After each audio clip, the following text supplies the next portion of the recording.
Hi friends, मैं मितेश हिंदी साहित्य के कुछ महत्वपूर्ण प्रश्नों को लेकर आपके सामने हाजिर हुआ हूँ। 2 दिन पहले यूजीसी नेट का पेपर हुआ। पेपर तो हो गया और कई सारे लोग कह रहे हैं कि पेपर इजी टू मॉडरेट है, इजी है। कई सारे लोगों का रिएक्शन ऐसा भी है कि हार्ड है।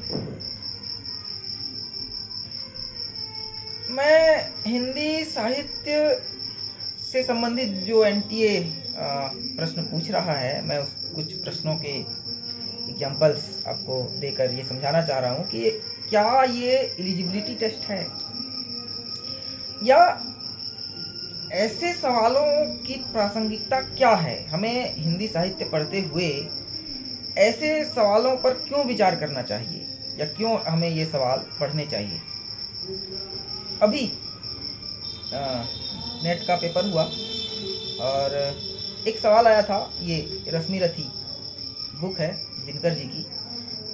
ये 200 पेज की बुक है लगभग, और इसमें से एक सवाल आया था कि कुछ पंक्तियां दी गई थी, वही आसपास की ही पंक्तियां, और उसमें ये सवाल आया था कि इस पहले कौन सी पंक्तियां आई थी ये बताइए। ये 200 पेज की बुक है और ये बुक, इसमें कथानक योजना बहुत कम है। एक अध्याय में लगभग एक कथानक है। छोटी छोटी कथानक का जो प्रवाह है वो बहुत ज़्यादा कहानी आगे नहीं बढ़ती, वो वैचारिक है ये। और विचारों में से भी एक ही अध्याय से ये पूछा जाना कि कौन से विचार पहले आए, कौन सी पंक्तियां पहले आई है, हमें पूरी की पूरी ये रश्मि रथी याद होनी चाहिए। और क्यों याद होनी चाहिए? इनके जो रचयिता हैं दिनकर, इन्होंने जो लिखा है, इनको भी ये याद नहीं थी होंगी उस समय। ये सवाल आए थे। एक और सवाल आया था उपन्यास से। गोदान उपन्यास बहुत प्रसिद्ध उपन्यास है, सबको पता है, और हिंदी साहित्य का प्रत्येक विद्यार्थी जो कि सीरियस एस्पेरेंट है यूजीसी नेट का, वो गोदान उन्होंने पढ़ा ही होगा। हम सबने भी पढ़ा है। उसमें से एक पंक्ति थी, 4 लोग, राय साहब, ओंकार नाथ और ये चारों बातचीत कर रहे हैं आपस में, और कौन सी बात पहले की गई, कौन सी पंक्ति राय साहब के द्वारा की गई, कौन सी ओंकार नाथ के द्वारा की गई, ये बताइए। एक ही टाइप की बातचीत किसके किसके द्वारा की गई थी, ये बताइए। ये पंक्ति। एक और नाटक से एक क्वेश्चन आया था इस बार कि आषाढ़ का एक दिन में जो प्रियंगु मंजरी है या फिर जो अनुस्वार अनुनासिक है या दंतुल है, निक्षेप, इनमें से पहले कौन आया था। क्या आषाढ़ का एक दिन पढ़ते हुए हमें यह याद रखने की जरूरत है कि इनमें से पहले कौन आया था। क्या आषाढ़ का एक दिन से और सवाल नहीं बन सकते जो वैज्ञानिक किस्म के हों। क्या मोहन राकेश की नाटकीयता पर सवाल नहीं बन सकते थे। क्या मोहन राकेश के उद्देश्य कि इन्होंने ये नाटक क्यों लिखा, इस पर सवाल नहीं बन सकते थे। या उनके दर्शन पर सवाल नहीं बन सकते थे। ये तो इस बार के प्रश्न हैं। चले चलते हैं पिछले एग्जाम में। पिछले यूजीसी नेट का भी एग्जाम मैंने दिया था और मैं 3 बार नेट क्वालिफाइड हूँ, और पिछले बार 2 क्वेश्चन मेरे रह गए जेआरएफ के लिए, इन्हीं वाहियात प्रश्नों की वजह से। कैसे प्रश्न आए थे पिछली बार? ईदगाह से सवाल था, और ईदगाह में एक सवाल था कि सम्मी ने कौन से खिलौने खरीदे थे। अगर ईदगाह आपने कभी पढ़ा हो, ये तो बहुत प्रसिद्ध कहानी है, और जिसमें हामिद चिमटा खरीदता है, उनके बाल मनोविज्ञान पर बहुत मार्मिक कहानी है प्रेमचंद जी की। उसमें समी ने कौन से खिलौने खरीदे थे, ये सवाल आया था। उसके बाद ये इतना ही नहीं, समी और उसके और अन्य मित्र जो थे, उन्होंने क्या क्या खिलौने खरीदे थे, उनके पास कितने कितने पैसे थे, ऐसे ऐसे सवाल एनटीए के द्वारा बनाए जाते हैं। एक और सवाल है अपना अपना भाग्य नामक कहानी से। उसमें ये पूछा गया था कि लेखक जहाँ घूमने गया था वहाँ का वो वर्णन करता है कहानी में, और उसमें ये सवाल आया था कि जहाँ वो घूमने गया है उसमें जो और सैलानी आए हैं उनके बच्चों की आंखें कैसी कैसी थी, पीली पीली, भूरी भूरी, नीली नीली, ऐसे ऑप्शंस थे और ये पूछा गया था। क्या इन प्रश्नों को हमें याद रखना होगा, या ऐसे ऐसे ऐसे फैक्ट्स हमें याद रखने होंगे? इसकी क्या औचित्य है, क्या इससे हमारी एलिजिबिलिटी हमारी जांची जा रही है, हमें ये एनटीए बताए। और हमें हिंदी साहित्य कैसे पढ़ना चाहिए, हिंदी साहित्य पढ़ने का क्या तरीका होना चाहिए, ये भी हमें एनटीए बताए, क्योंकि प्रश्न ऐसे आ रहे हैं। और हमें जो सोचिए कि 6 यूनिट हैं जिसमें टेक्स्ट है, ऐसे ऐसे रश्मि रथी टाइप से ऐसे ऐसे बुक्स हैं जिसमें नोवेल है, कहानी है, नाटक हैं, अन्य गद्य विधाएँ हैं, कविताएं भी हैं, इनमें से कुछ बुक्स हैं ऐसे। और औसत अगर मान लें कि 15 एक यूनिट में 15 रचनाएं हैं तो 6 यूनिट हैं, 90 रचनाएं, लगभग 90 से 100 रचनाएं हमें ऐसे टेक्स्ट पढ़नी है। और ये हमसे ये अपेक्षा भी की जा रही है कि इन टेक्स्ट में जो भी है सारा हम वो याद करें।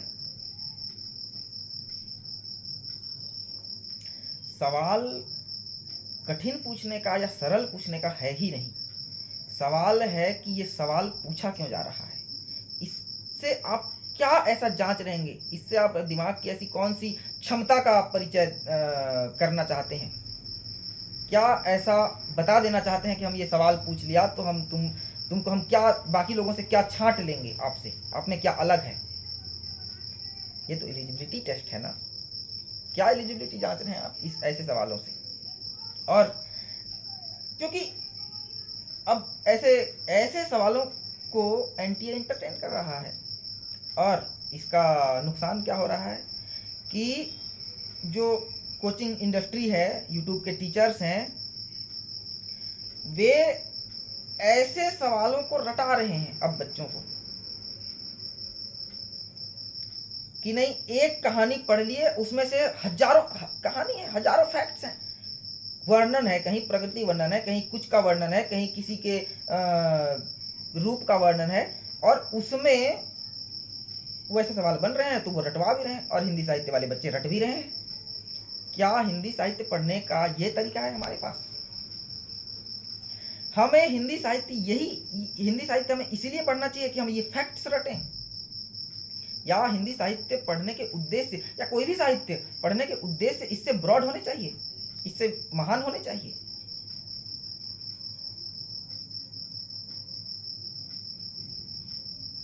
यदि ऐसे सवाल एनटीए के द्वारा पूछे जा रहे हैं, और ऐसे सवालों को बाकी अन्य यूट्यूब टीचर्स के द्वारा, मैं बाकी अन्य यूट्यूब टीचर्स का तो नहीं जानता, मैं नाम लेकर बोलना पसंद करूंगा। मैंने एक टीचर्स को फॉलो किया था, एक टीचर हैं, Hindi with Richa YouTube channel चलाती हैं, पहले मैं उनको फॉलो करता था, उनकी वीडियोस बहुत अच्छी अच्छी भी हैं, प्लेलिस्ट उन्होंने बना रखी है।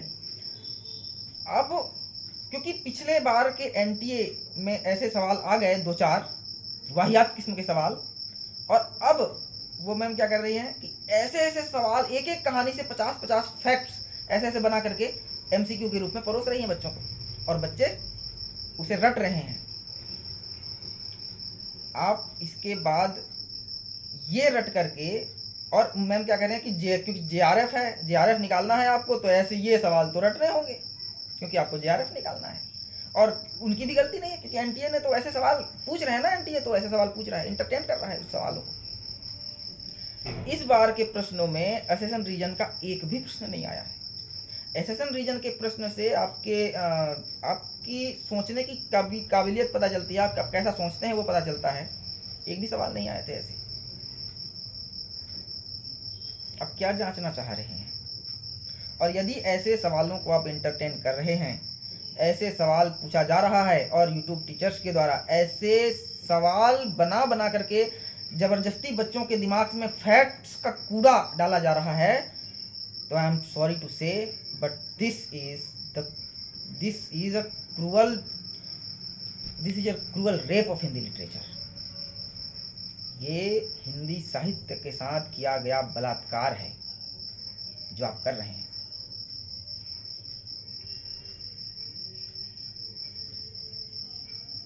ऐसे सवाल क्या क्या सवाल ऐसे नहीं पूछे जा सकते थे कि कवि, अच्छा एक अभी और ट्रेंड आया कि कविताओं का क्रम,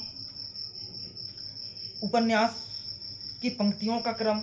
कोई छोटी कविता है समझ में आती है, जैसे अगर पूछ ले कि अकाल और उसके बाद की कोई कविता 4-8 लाइन की पंक्ति है, बांधो ना नाव, ऐसे उससे अगर निराला की जो पंक्ति है अगर उससे पंक्ति सवाल समझ में आता है। ये रश्मि रथी से प्रश्न आना या और बड़ी बड़ी कविताओं से प्रश्न आना, आज रश्मि रथी से आया है प्रश्न, कल उर्वशी से आएंगे।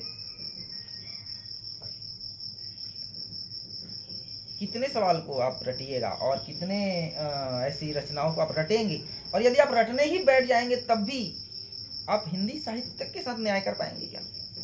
ये हमें ये याद रखने के लिए हमें पढ़ना चाहिए कि पहले पंक्ति कौन सी आई थी या बाद में आई थी, कि इसकी एसेंस पर हमें बात करनी चाहिए। रश्मि रथी में आखिर है क्या, क्यों लिखा गया रश्मि रथी, दिनकर ने इसे लिखा क्यों? ये ऐसे सवाल नहीं बनाए जा सकते हैं क्या?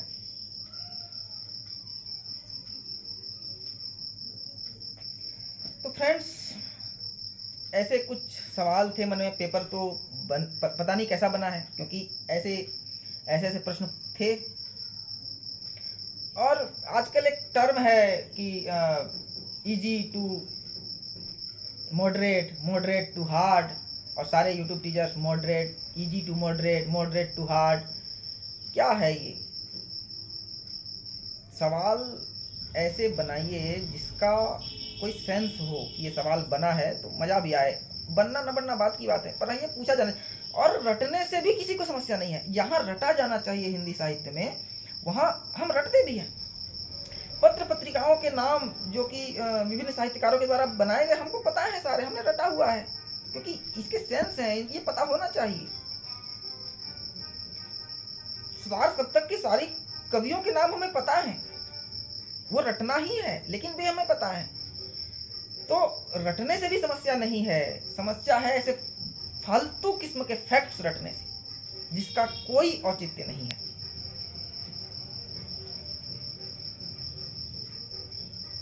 हमें हिंदी साहित्य की दिशा, किस तरीके से हिंदी साहित्य पढ़ने का ट्रेंड्स यूट्यूब टीचर्स के द्वारा और एनटीए के द्वारा बनाया जा रहा है, ये बहुत ही चिंताजनक है।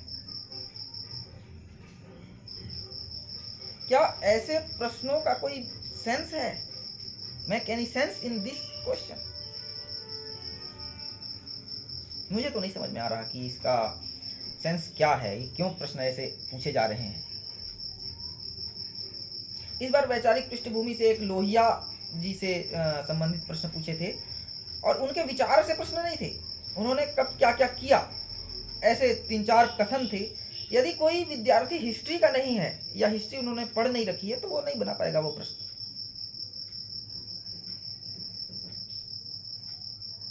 ऐसे प्रश्न, पिछली बार एक प्रश्न था, चंद्रदेव से मेरी बातें, दुलाई वाली जी की रचना है, और उसमें यह था कि जो बंग महिला है, दुलाई वाली रचना है, और चंद्रदेव से मेरी बातें भी, ये भी रचना है। बंग महिला राजेंद्र बाला घोष इनकी रचयिता है, और चंद्रदेव से मेरी बातें उनकी रचना है, कहानी है। उसमें एक जो कहानी है उसमें था कि कुछ इंग्लिश वर्ड्स हैं, उसमें कौन सा इंग्लिश वर्ड्स पहले आया है, आप ये बताइए। ये प्रश्न था पिछले एनटीए यूजीसी नेट दिसंबर का। ऐसे प्रश्नों के लिए मेरे पास और क्या वर्ड्स हैं ये बोलने के कि ये वाहियात प्रश्न की किस्म है, इसके अलावा और ये क्या बोलूँ मैं। और हमें हिंदी साहित्य ऐसे पढ़ा जाना चाहिए, आप बताइए, या एनटीए ये बताए कि हमें हिंदी साहित्य कैसे पढ़ा जाना चाहिए। यूट्यूब टीचर्स ये बताए हमें कि ये हमें हिंदी साहित्य कैसा पढ़ा जाना चाहिए। हम सारा फैक्ट्स रटें, इसीलिए हम हिंदी साहित्य पढ़ें। उसका और कोई औचित्य नहीं है, कोई और उद्देश्य नहीं है कि साहित्य क्यों पढ़ा जाना चाहिए।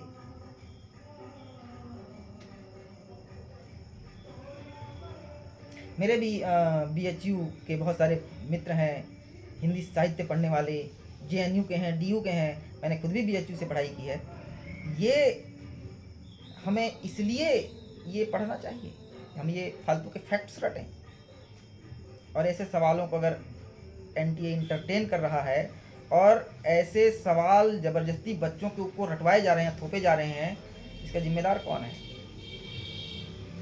आप हार्ड बनाने के नाम पे कुछ भी पूछोगे।